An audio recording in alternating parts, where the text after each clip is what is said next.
You feel good? And remarkably, the answer might actually be yes. That's the goal. You might want to live long, but even more important, you want to live well. So I'm here today to talk to you about a thing I call digital nutrition, and it's something I've been talking about for about the last 6 years or so. And it's about noticing how technology has suddenly crept and colonised lots of sections of our life. How we live, how we love, and how we learn is being impacted by this. So just give yourself a moment. It's been an incredible day of learning already, but to notice how many tabs you have open in your mind and maybe in your computer. And give yourself a moment to maybe shut some of those down and really ground and become a little bit more centered. If you have difficulty doing that, don't worry, there is an app for that. It's called Tab Destroyer. You can actually put this on your computer so that you can't open too many tabs. If you're like me, I've got about 37 going at any one point, and there's music always coming out of one of them. I can't work out what's going on. So what would be a talk about technology without a little moment to be nostalgic about our own youths and the time that we spent with technology as kids? So for me, this was probably my first interaction with technology where it was a personal device. This was before I even got a Walkman with a rewind button. That was very high tech later on, yeah. I worked in a video store. They don't exist anymore. I got paid in cash. We just swipe and wipe our money away these days. And, you know, being in that video store, one of the best ways people could demonstrate their kindness to me was when they rewound their video. So have a think about your interaction with technology and your nostalgia around maybe the good old days. And notice that we do polemicize young people and their technology use. And we think of it as something that young people do. And we have this sense that we're glad that we didn't grow up with this, you know, technology in our pocket. The smartphone, the very first smartphone, actually had the same kind of computing device as NASA put humans on the moon about 50 years ago. We also have things like this where there's this idea of a digital zombie apocalypse that's coming, and that, you know, instead of it looking like, you know, awful zombies, it's just people on smartphones not actually thinking about some things that are going on. So one of the big questions that I ask in my work is how we stay human in a digital world. And by human, what I really mean is about being kind. I'm quite interested in the concepts around kindness, especially in the online space. Authentically connected, not just connected to lots and lots and lots of people that we don't really know, but having and keeping front and center the kinds of relationships that we really value, and that tends to be really just with small numbers of people. Also to be empathetic and take perspectives. One of the big concerns that we have around how technology is impacting us is that it's taking away our ability to understand people and other perspectives. And finally, to be conscious, or as we sort of talk about these days, being woke. Right? So if we give our little friend here a few different devices, what I suggest here around how we can be human or stay human in a digital world is really how we can switch on our brains and use this piece of technology and our 86 billion neurons to actually bring us back to being centered on some of the things that really matter to us and gain traction with our bigger goals and our potential. So my work as a cyber psychologist, I'm part of Australia's first formal research group at Sydney University, is to look at a range of different ways that technology is sort of smashing into our humanity, and then different ways that we can actually use technology itself to find solutions to some of our big issues. So definitely within mental health, we know that we can use all sorts of incredible interactions online to support young people with their feelings and some of the crises they might be experiencing. So one of the things that shows up regularly is around digital distraction. And it's interesting to me just to watch how quickly we reach for our phones given any little moment, even in some of our more intimate interactions. And there are statistics that talk about how many people will reach for their phone during lovemaking. You would be surprised.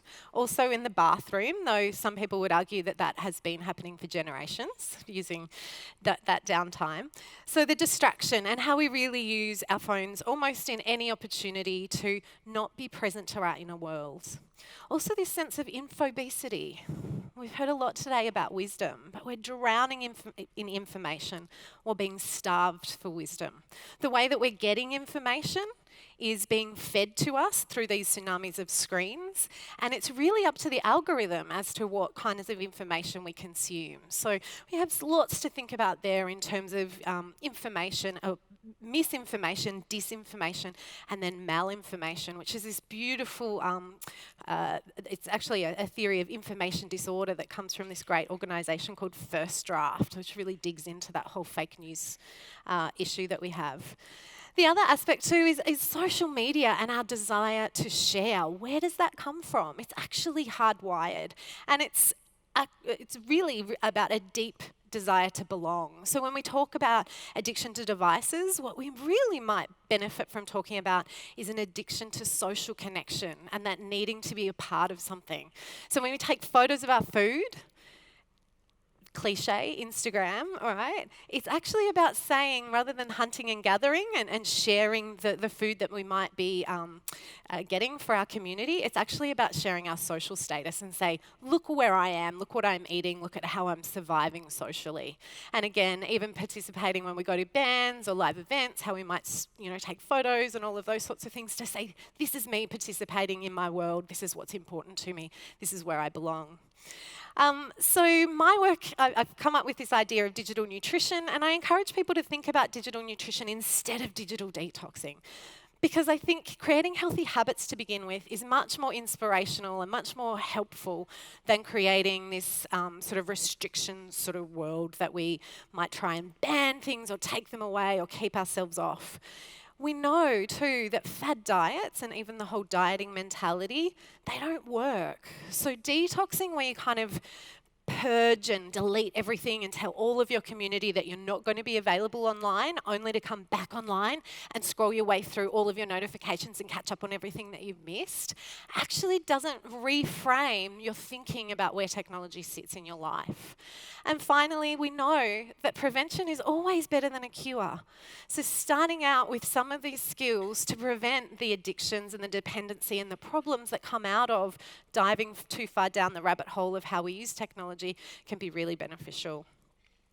I've got this idea too that wouldn't it be great if apps and games came with nutritional labels, so we didn't have to guess about some of these impacts.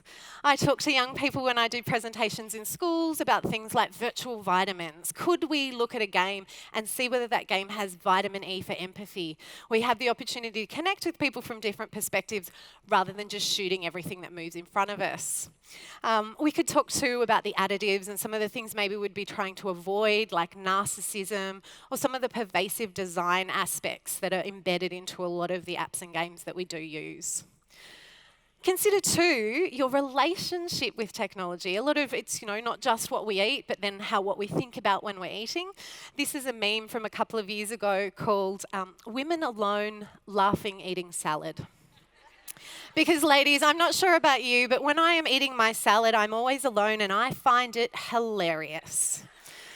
So are we having this kind of happy, connected relationship with food, or are we doing these ones? Yeah? And a lot of the time, it is just sort of medicating ourselves against being present to that inner world and to be alone with our thoughts and our feelings in the same way that we might have in 1997. So how do we take this control back? I really like this image that came out I think it was the New Yorker a little while ago, that the promise that we had around smartphones and where technology was taking us just 12 years ago has really shifted.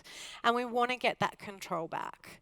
We want to be able to really switch on that awareness we now have around how design is happening, to be pervasive, to hack our attention, to take us away from the things that matter. We want to start looking at, can we design for much more ethical uses of technology, and how do we go back to technology supplementing and enhancing our lives rather than being this foundation which takes us away from that. So I've got a few ideas, and then I call them the 3 M's of digital nutrition. The first one is to be mindful, right? And this is simply about being present and grounded to how you're using technology and what you're doing. So the questions that you might ask is, how am I feeling before I pick up my phone and go scrolling, or before I jump online and pretend I'm going to pay bills but then get distracted by all the notifications and different things that pop up? how can I actually be really present to what I'm trying to achieve here? How can I be really engaged with and grounded in those activities? Meaningful. Are the things that I'm engaging with adding value to my life? Are they aligned with some of the things that I think are important and that progress my thinking? You know, are they a part of my core value system? Does it add that meaning? And there's lots of different ways that we can curate what we're doing online so that rather than getting some of the kind of less positive, but not too positive and overly positive things into our feeds so that we actually are engaging with some of the groups and activities that are really adding to our value system. And finally, moderate.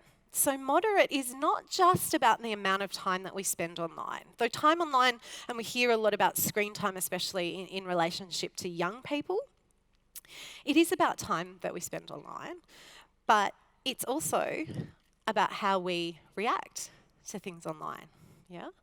So the question too that I have is, why don't adults have screen time? Kids have all these screen time limits that we're obsessed with. It's like counting digital calories, the number of minutes that they're spending online, rather than thinking about those virtual vitamins.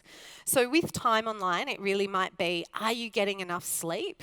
And are you getting all the other things that you need to do in your life done before you're using that supplement of your digital leisure activities or your digital treats?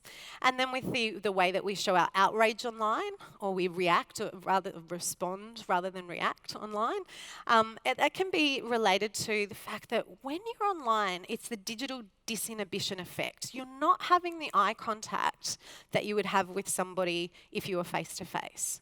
So because of that, we relate and we communicate quite differently when we're lacking that.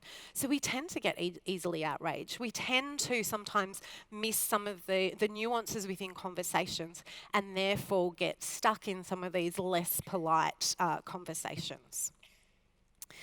So I guess we can't rewind. That's not possible. But we can apply my 3 M's of digital nutrition, and we can honour ourselves, honour our time, and honour the potential of those 86 billion neurons by being much more careful about what we feed our mind and be much more kind to ourselves through what we consume online.